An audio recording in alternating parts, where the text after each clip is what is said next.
Hello students, good morning. BA first year की भूगोल की क्लास में स्वागत है आप सभी का। तो इसमें हम आज अपरदन चक्र के बारे में जानेंगे। पिछले वीडियो में हमने अपक्षय के विषय में पढ़ा था और अपक्षय का अर्थ है चट्टान का अपने ही स्थान पर टूटना फूटना, वो अपक्षय कहलाता है।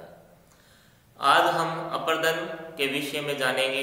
अपरदन के जो सिद्धांत हैं, किन्होंने क्या सिद्धांत दिया है, क्या होता है, इस बारे में हम जानेंगे। देखो, अपरदन चक्र की जो शुरुआत है, सबसे पहले इस पर एक स्कॉटिश विद्वान थे, जेम्स हटन।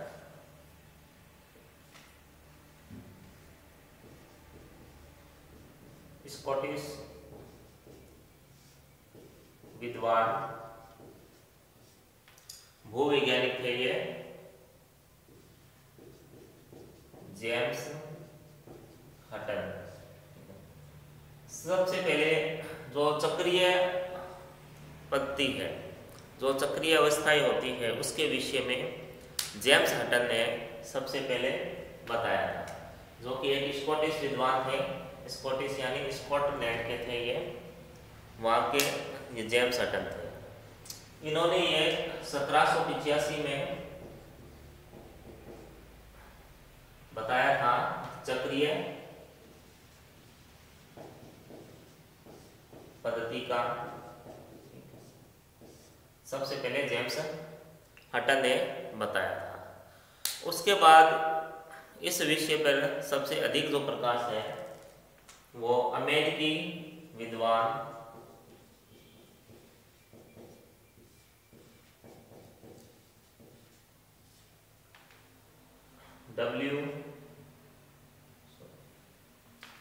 अमेरिकी विद्वान थे William Morris Davis. William Morris Davis 1889। इन्होंने फिर अपरदन की चक्रीय अवस्था का इन्होंने अध्ययन किया था। इन्हें शॉर्ट में WM डेविस भी कहते हैं। ठीक है, WM डेविस कहते हैं, विलियम मॉरिस डेविस इनका पूरा नाम है। तो जो चक्रीय पद्धति है या जो चक्रीय प्रकृति है, इस विषय में जो अमेरिका के भूगोलविद थे एक WM डेविस है, इन्होंने प्रकाश इस पे डाला था और इनके सिद्धांत को भौगोलिक चक्र भी कहते हैं। ठीक है, भौगोलिक चक्र, इनके सिद्धांत को भौगोलिक चक्र भी कहते हैं, जियोग्राफिकल साइकिल। अब देखो, इस सिद्धांत में सबसे पहले तो देखो अपरदन के कारक क्या है वो देखते हैं। अपरदन तो लिख दिया है, अपरदन के कारक क्या है? अपरदन के कारक, ठीक है। तो अपरदन के कारक है जल है। जल में देखो बहता जल जो नदी का होता है, ठीक है। फिर है वायु, हिमानी, सागरीय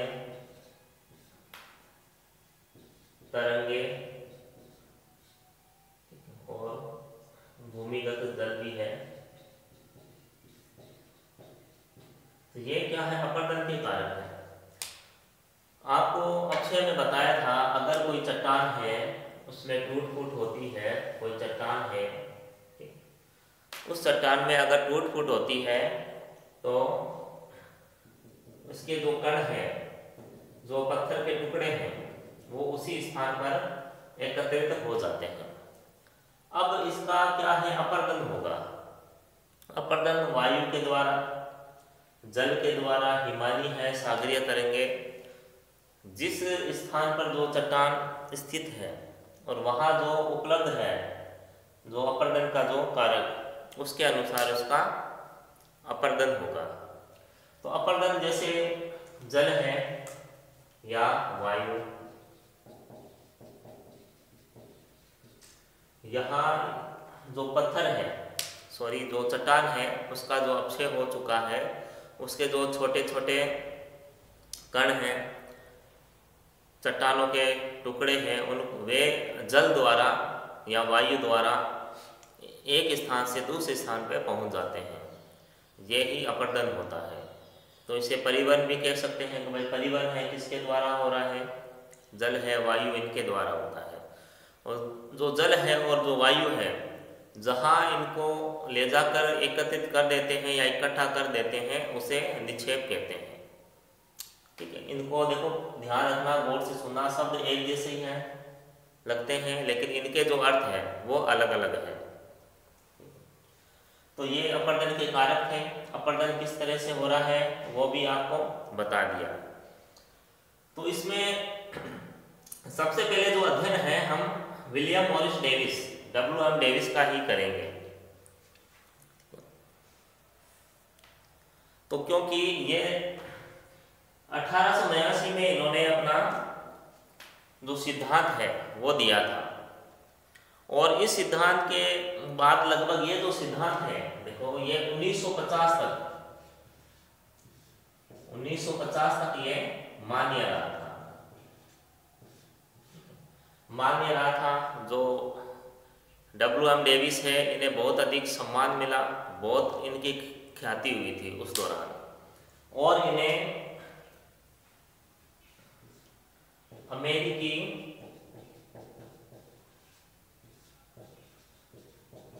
भूगोल का पिता भी कहा गया। जो अमेरिकी भूगोल है उसका इन्हें पिता भी कहा गया, फादर ऑफ अमेरिकन ज्योग्राफी। बहुत बड़ी इन्होंने खोज की थी स्थलाकृतियों के विषय में, अपर्दन के विषय में। जो अपलेशियन पर्वत है अमेरिका में, अमेरिका के पूर्वी भाग में, वहाँ पर इन्होंने अपना जो शोध कार्य है वो किया था। तो सबसे पहले जो अपर्दन चक्र है, इसे हम अपने ही भाषा में समझ लेंगे। WM डेविस ने क्या कहा है उसे मैं अपनी ही भाषा में वो बता दूंगा। देखो, उन्होंने जो अपर्दन चक्र है इसे 3 अवस्थाओं में बांटा था। इन्होंने एक परिभाषा दी थी,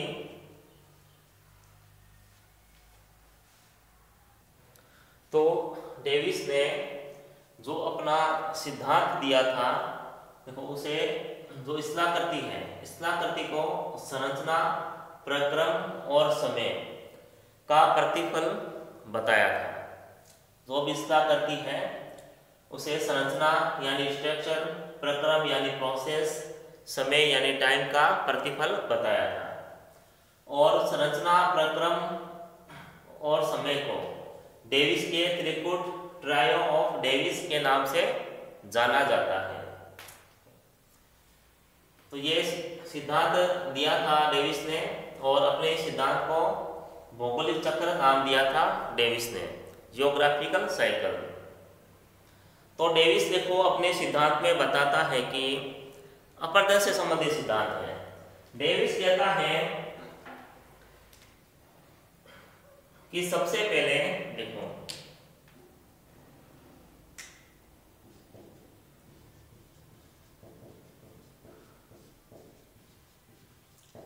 सबसे पहले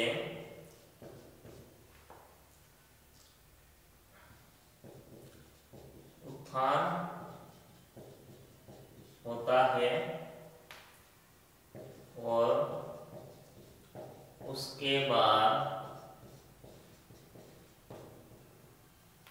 अपर्दन प्रारंभ होता है। उत्थान का मतलब कोई भी स्थलाकृति है उसका उत्थान होगा। उत्थान होने के बाद फिर उसका अपर्दन है वो प्रारंभ होता है। यानी उत्थान और अपर्दन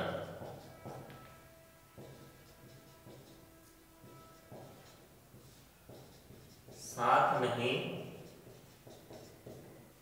चलते। यानी ये जो दोनों क्रियाएं हैं ये अलग अलग होती हैं, उत्थान और अपर्दन है। डेविस के अनुसार सबसे पहले है किसी भी स्थलखंड है या उस स्थलाकृति है उसका उत्थान होगा, उसके बाद अपर्दन होगा उसका। ठीक है, जैसे कोई स्थलाकृति है, ठीक है, ये इसका उत्थान हो गया, उसके बाद में फिर उसका अपर्दन होगा। ये डेविस ने कहा था, अपर्दन के कारक बता दिया आपको। ठीक है, तो इसको देखो सामान्य रूप में क्या समझेंगे हम, सामान्य रूप में ये समझेंगे कि अगर कोई स्थलखंड है उसका उत्थान हुआ, ठीक है, उत्थान होने के बाद उसका फिर अपर्दन होगा, और अपर्दन के कारक कौन से हैं, नदियां हैं और ये वायु है, इनके द्वारा अपर्दन क्रिया होती है। मान लो कोई स्थलखंड है उसका उत्थान हुआ है और वहाँ से नदी है वो प्रवाहित हो रही है, ठीक है, तो इसमें क्या होता है, नदियों की इसमें 3 अवस्थाएं बताई हैं डेविस ने। एक तो युवावस्था नदी की, फिर प्रौढ़ावस्था, फिर है उसकी जीर्णावस्था यानी ओल्ड स्टेज नदी की।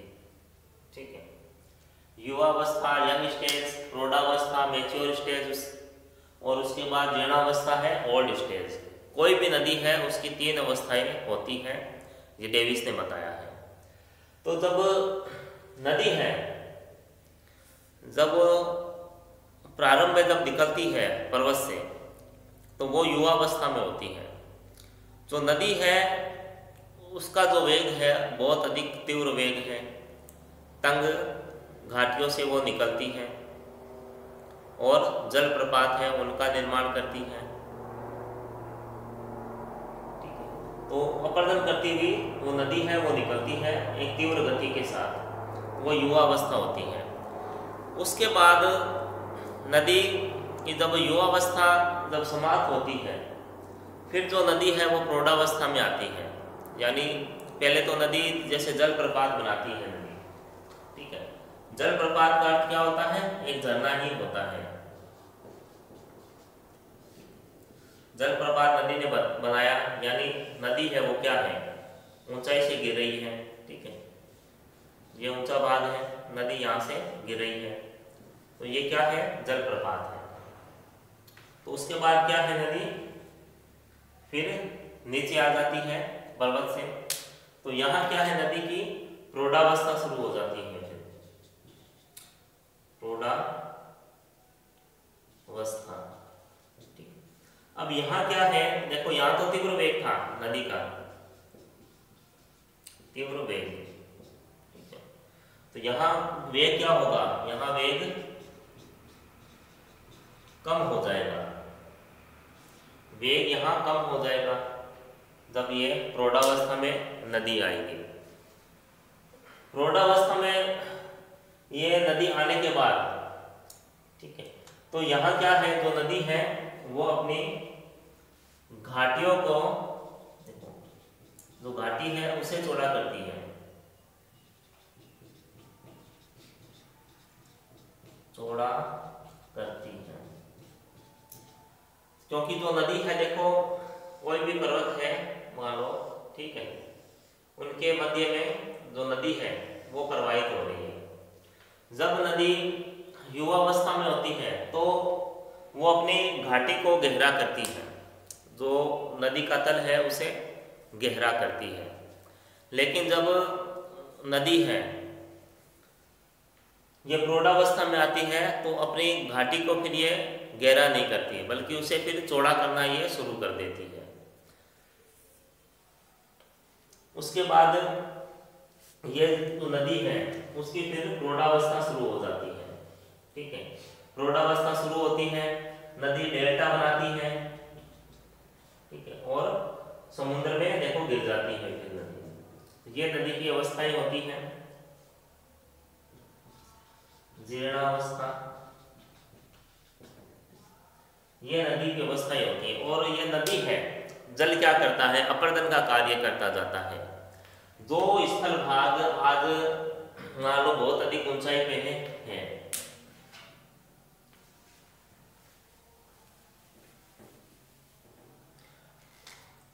कोई पर्वतीय भाग है, ठीक है, ऊंचाई पे है, नदी क्या है, इसका अपर्दन किए जा रही है, तो ये धीरे धीरे क्या होगा, इसकी ऊंचाई कम होती जाएगी, ठीक है, इसकी ऊंचाई है वो कम होती जाएगी धीरे धीरे नदी के द्वारा, ठीक है। यही इसमें समझाने का प्रयास किया है डेविस ने। जैसे हम उदाहरण के लिए अगर अरावली पर्वत श्रेणी को लेते हैं, तो जो अरावली पर्वत श्रेणी है उसकी ऊंचाई पहले जितनी नहीं है, जल और वायु के द्वारा इसका अपर्दन और अपक्षय इसका हो चुका है। अब इसकी जो ऊंचाई है वो बहुत कम हो गई है। जो अभी वर्तमान में हिमालय की जो ऊंचाई है वो भी, वहाँ भी इससे भी देखो बहुत सारी नदियाँ हैं जो निकलती है, तो हिमालय की ऊंचाई भी उतनी नहीं रहेगी। हिमालय का भी अपक्षय और अपर्दन है यो लगातार हो रहा है। जो हिमालय है उसकी ऊंचाई भी आने वाले करोड़ों समय में कम हो जाएगी, ठीक है। जैसे अरावली पर्वत श्रेणी है और जो अपलेशियन पर्वत श्रेणी है, अरावली और अपलेशियन, यूएसए में है अपलेशियन, अरावली राजस्थान भारत में स्थित है। तो ये जो दोनों पर्वत श्रेणियां हैं ये समकालीन है, अपने एक ही समय में बनी हुई है और विश्व की प्राचीनतम पर्वत श्रेणियां हैं ये।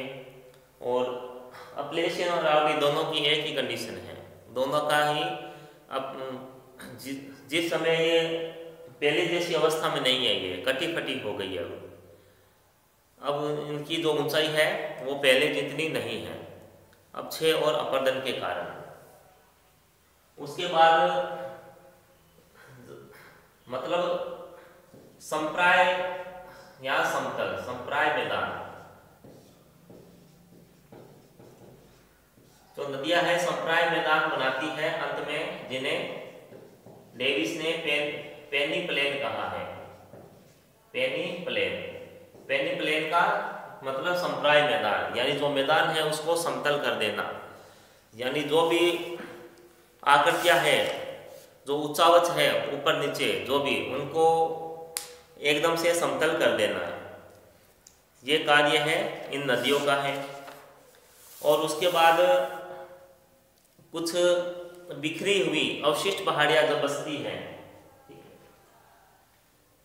बिखरी हुई अवशिष्ट पहाड़ियां,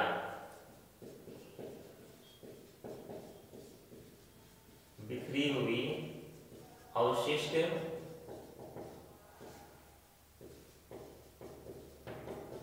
पहाड़ियों को डेविस ने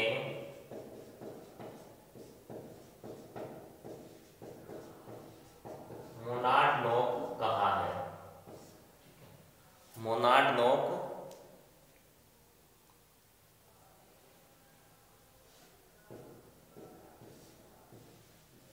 कहा है। जब मैदान है एकदम समतल प्राय हो जाता है उसे पेनी प्लेन कहा है। और उसी मैदान में अगर कुछ पहाड़ियां हैं उनकी अवशिष्ट रह जाती है, बिखरी हुई पहाड़ियां, उसे मोनाडनोक कहा गया है, ठीक है। तो ये सिद्धांत है डेविस का है। सबसे पहले उत्थान होता है किसी स्ट्रक्चर का, ठीक है, संरचना का उत्थान होता है। उसके बाद प्रोसेस होता है इसमें वायु का या जल का, उसका अपक्षय और अपर्दन होता है समय के साथ। तो जैसे आपको बताया था पिछले वीडियो में कि जो बल है, जो फोर्स है पृथ्वी पे, दो तरह के बल है वो लग रहे हैं। एक तो है अंतर्जात,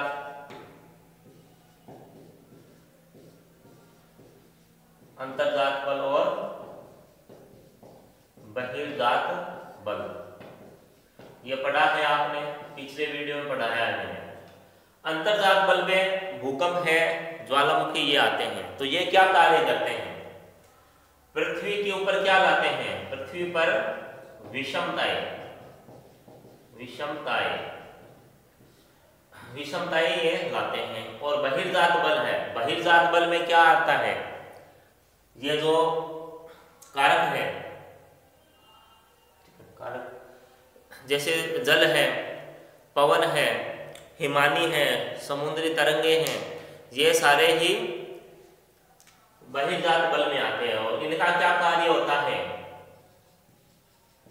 पृथ्वी पर समतल की स्थापना करना, यानी पृथ्वी है उसके ऊपर जो ऊंचावच है उसको एक लेवल में ले आना, ये इसका कार्य होता है। ये बताया था आपको। अंतर्जात बल पृथ्वी पर विषमता लाते हैं, और जो बहिर्जात बल है वो पृथ्वी को समतल बनाते हैं, एक लेवल में लाते हैं। ठीक है, तो इसमें देखो वापस इसको एक बार समझते हैं, डेविस के अपवर्तन चक्र को। देखो डेविस जो थे अमेरिकन एक भूगोलवेता थे। 1889 में इन्होंने अपना सिद्धांत दिया था। सिद्धांत बहुत अधिक प्रसिद्ध हुआ, इस वजह से इन्हें फादर ऑफ ये अमेरिका का भूगोल का पिता कहा गया, इन्हें फादर ऑफ अमेरिकन जियोग्राफी ने कहा गया। और जो डेविस है इन्होंने जो अपना अपवर्तन चक्र दिया था, इसे भौगोलिक चक्र नाम दिया था डेविस ने, जियोग्राफिकल साइकिल नाम दिया। उसके बाद डेविस ने कहा कि अगर कोई स्थल, कोई संरचना है, उसका उत्थान होता है, जैसे ही उत्थान होता है उसके बाद अपवर्तन की जो क्रिया है वो प्रारंभ होती है। अपवर्तन की क्रिया है वो प्रारंभ होती है, और उस अपवर्तन का यही कार्य, मतलब कि मुख्य लक्ष्य है कि जो उच्चावच है उसको समतल बनाना, एक लेवल में लाना, एक लेवल में लाने का कार्य करता है। तो जिसे डेविस ने पेनिप्लेन नाम दिया था। और उसके अलावा कुछ अवशिष्ट पहाड़ियां हैं, उन्हें मोनाडनोक नाम दिया था डेविस ने। और जो नदी है उसकी 3 अवस्थाएं बताई हैं, युवावस्था, प्रौढ़ावस्था और जीर्णावस्था। और नदी का है, इसका हम विस्तार से पढ़ेंगे। अब जो लेसन है आगे के जितने भी, वो अपवर्तन से संबंधित ही है। नदियों द्वारा अपवर्तन, वायु द्वारा, हिमानी द्वारा, सागरीय तरंगों द्वारा, इनका विस्तार से आगे अध्ययन है। तो जो चीज़ मान लो अभी नहीं समझ में आ रही है आपको, तो वो आगे आपको आ जाएगी धीरे धीरे। लेकिन आप इन्हें क्या लगातार पढ़ते रहो, लगातार इसे जब पढ़ते रहोगे तब आपके समझ में ये आ जाएगी चीज़ें, क्योंकि ये नई है आपके लिए। पिछली यानी जो 12 तक है इतना नहीं दिया हुआ है, तो इसको अगर लगातार आप पढ़ोगे तो ये सारी चीज़ें आपके समझ में आने लग जाएगी। मुश्किल चीज़ नहीं है। अब साधारण सी बात है, अगर जैसे हमें भी पता है कि नदी के द्वारा जैसे कटाव होता है, नदी का कटाव हमने पढ़ा है, जो मिट्टी है उसका कटाव करती है, और जो हवा क्या करती है, वो भी जो मिट्टी होती है उसे उड़ा के ले जाती है। यह भी एक तरह से अपवर्तन है। और वही क्रिया देखो सारी जगह होती है, अपवर्तन और अपक्षय की क्रिया सभी जगह होती है, और बस वो ही चीज़ हम यहाँ पढ़ रहे हैं। और इसमें जो डेविस है, इसके बाद में आलोचना भी होती है इसके सिद्धांत की। अब आलोचना इसलिए होती है क्योंकि डेविस कहता है कि सबसे पहले जो संरचना है उसका उत्थान होगा, उसके बाद उसका अपवर्तन होगा। मगर ये एक गलत सिद्धांत है। जो जर्मन भूगोलवेता थे वाल्टर पेंक,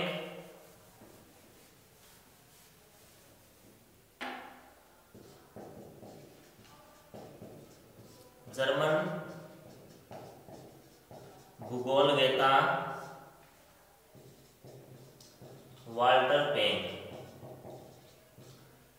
उन्होंने क्या इनका सिद्धांत है इसका खंडन किया था डेविस का।